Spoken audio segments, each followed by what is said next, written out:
Hi, and welcome to Experience Points by University XP. On Experience Points, we explore different ways we can learn from games. I'm your host, Dave Eng from Games-Based Learning by University XP. Find out more at universityxp.com. On today's episode, we'll answer the question, what is player relevance? Players play games for multiple different reasons. Many of those reasons have to do with their sense of intrinsic or extrinsic motivation. No matter the reason, all players play games because they find them relevant for themselves, as well as for their player character and through their journey throughout the game. But what is player relevance? Why is it important?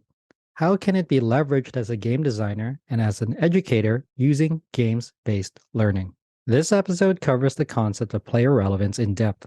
Specifically, it defines the term player relevance for the context of this episode. Player agency and its relationship to player relevance will be covered and discussed. The decision space and individual motivations are equally important for determining player relevance. Therefore, this episode will discuss both in relationship to the player journey. Player relevance has much to do with the player experience and how that experience fits into the different formal structures of games, such as game mechanics. New players must also be considered for player relevance as they are always joining new games. Therefore, adequate time and attention needs to be paid towards onboarding and realizing their experience relevant to the game. Lastly, this episode covers games as learner-centric experiences in games-based learning and how relevance can be used as a tool by both learners and educators alike.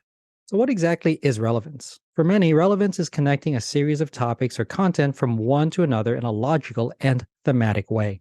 For games, this means that formal structures and elements are connected to each other in a way that makes them engaging and playing the game holistic.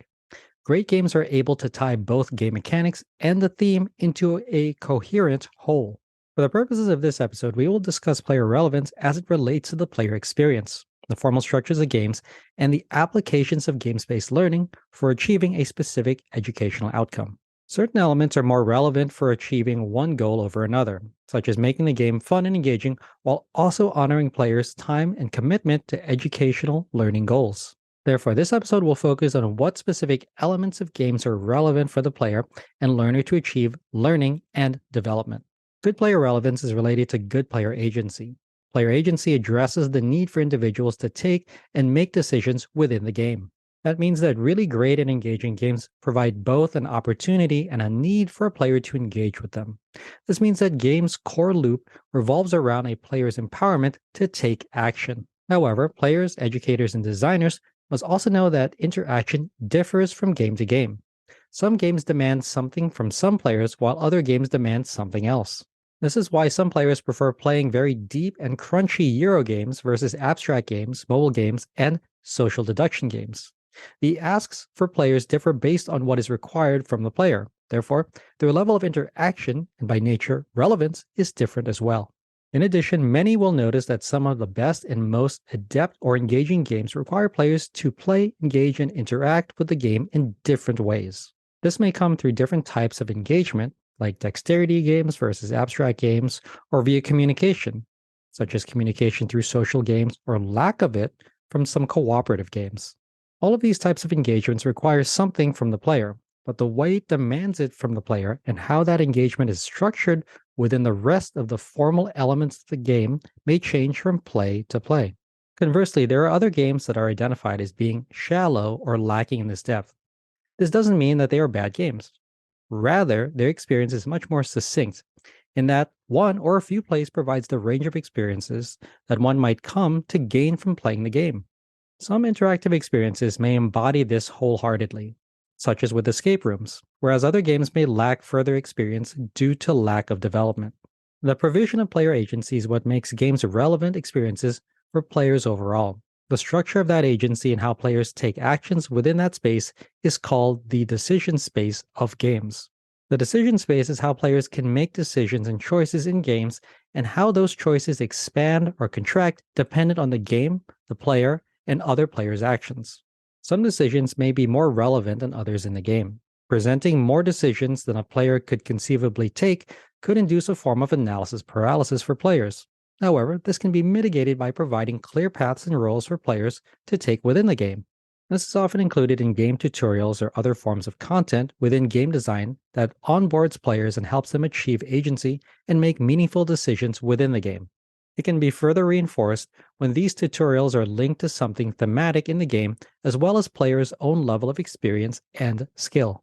Player aids are often found in tabletop games that help players review the meaning and outcome of different decisions and symbols associated with the game.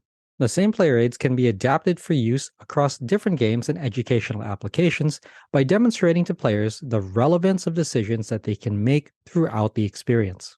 Such relevant hints could provide players with a structure for how their turns would proceed following a specific line of actions versus another. Digital games can take this one step further by illustrating to players what decisions may be the best given their circumstances and their own individual goals. Some of this can already be achieved with learning management systems. These systems provide the structure and tools for learners to progress to the next module or course in a curriculum that best helps them achieve their learning outcomes. Such adaptation represents the use and application of game like elements in non game settings. Learner and player relevance in games and games-based learning is connected to their own motivations. Those motivations could be intrinsic, extrinsic, or both. In any case, motivation is what makes game content and learning content relevant for the learner as they proceed. Sustained motivation for players is obtained and sustained in games-based learning when game mechanics relate to the specific outcomes of games and what designers and educators want their players to achieve and do. Specifically in training and enablement, those outcomes are tied to some kind of performance task. That means that relevance for learners has to do with the application of knowledge to some practical exercise. Relevance for games-based learning is connected to both game mechanics and game dynamics, which directly relate to the specific task outcome. For example, sales teams who are playing a game to help enable them to find and engage with bigger accounts will want to apply and use those lessons learned in the game to their practice outside of it. Success outside of the game gained from lessons learned inside of the game is often the most cogent form of reinforcement and relevance. Player relevance and motivation also work hand in hand when identifying what learners' preferences and goals are when learning and playing. Knowing what the player intends to pursue and what they can attain can demonstrate to instructors and educators what should be available and what should be part of games-based learning application that is structured on top of a program's learning outcomes. Specifically, new learners may attempt to achieve easier and less complicated goals since they are relatively new, whereas more experienced or advanced learners may attempt more challenging goals if they already possess a high degree of self-efficacy. Nevertheless, it's important to target and support learners' motivations when designing for player relevance, as their perceptions greatly influence their actions within the game. Player motivations greatly influence game mechanics for both game designers and educators. Game mechanics examined in the context of player relevance greatly influence the core loop of gameplay as a source of continuous engagement in the game and with the learning content. Designers and educators alike should be careful not to ignore the core loop. The loop should be designed simply and with players in mind.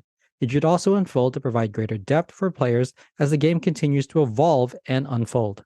Chess is a classic example of this, as the same types of moves are available for both player pieces, but dynamics of gameplay and player interaction make it so that the game provides nearly limitless strategic depth when other moves are taken into account. And depth remains an important consideration as it influences the longevity of the game for players over time. However, care should be taken not to mistake game complexity for depth. There are complicated games without much depth and simple games with much of it. Part of the charge of being a good game designer is finding a balance between complexity and simplicity that best exemplifies player behavior and engagement.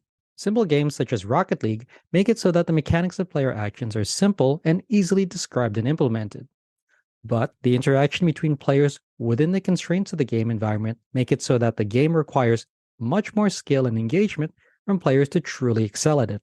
One of the most important aspects to consider for player relevance are new players, specifically players who are engaging with the game for the first time.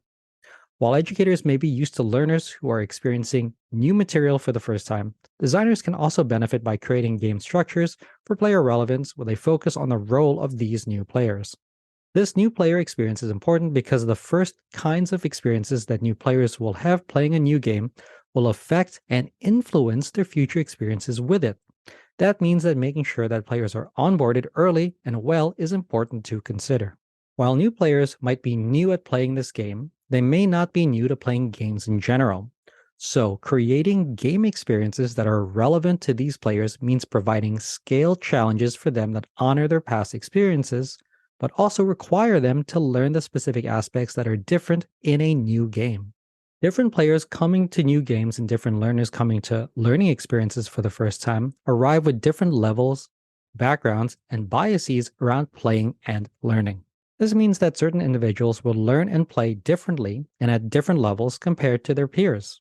Taking into account how player efficacy asymmetrically affects the player experience is another critical facet of player relevance. This means that it's important for both educators and designers to consider how experiences scale based on the uneven progression of how individuals of different skill levels learn and play games. It is often best practice to critically examine a game structure and learning content to examine what the basic necessities and structures are inherent to the experience. Careful consideration can then be made after examination to determine what is absolutely necessary for new players to learn and engage at the most basic competency level first, prior to excelling at a more advanced level in the game. Ultimately, player relevance in game-based learning boils down to what is necessary for the learner to excel when playing and learning. Specifically, what aspects of the learning content and gameplay makes the most impactful learning experience. Therefore, it is important for instructional designers, learning designers, and game-based learning educators to focus on the critical message, performance, objectives, and ultimately learning outcomes they want them to attain and succeed at. The most successful serious games and application of games-based learning truly marry game mechanics and learning outcomes together in a holistic manner, such that the completion of one also means the completion of another. This connection represents the best and most applicable format for learners to take advantage of the experiential learning cycle of games-based learning. More advanced application of games-based learning can then take into account players' achieved and advanced competencies so that they can continue to play, pursue, and engage in learning content at a higher level.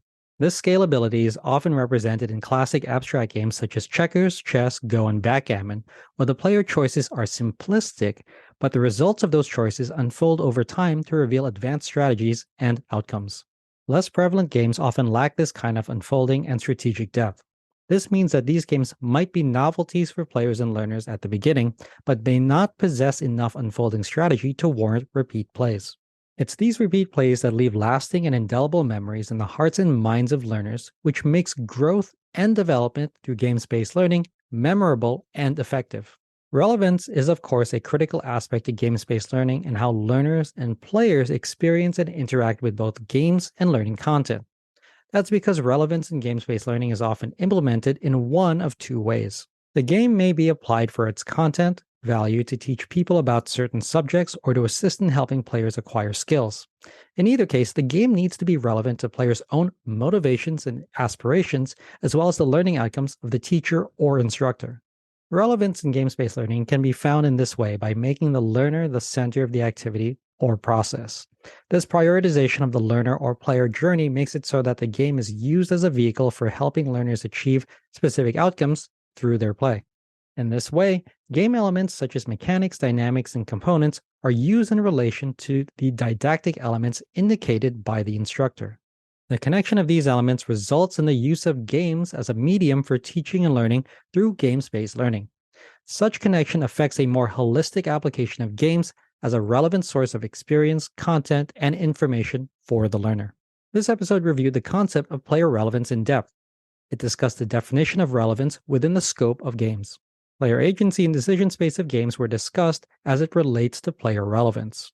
How players are motivated to play and continue to play games, as well as how they interact with a game through established mechanics, were included. Finally, player relevance was discussed as part of the new player experience, player-centric applications, and the implementation of player relevance in games-based learning. I hope you found this episode useful. If you'd like to learn more, then a great place to start is with my free course on gamification. You can sign up for it at universityxp.com/gamification. You can also get a full transcript of this episode, including links to references in the description or show notes. Thanks for joining me. Again, I'm your host, Dave Ang from Games-Based Learning by University XP. On Experience Points, we explore different ways we can learn from games. If you like this episode, please consider commenting, sharing, and subscribing. Subscribing is absolutely free and ensures that you'll get the next episode of Experience Points delivered directly to you. I'd also love it if you took some time to rate the show. I live to lift others with learning, so if you found this episode useful, consider sharing it with someone who could also benefit. Also, make sure to visit University XP online at universityxp.com. University XP is also on Twitter at university_XP and on Facebook and LinkedIn as University XP. Also, feel free to email me anytime. My email address is dave@universityxp.com. Game on.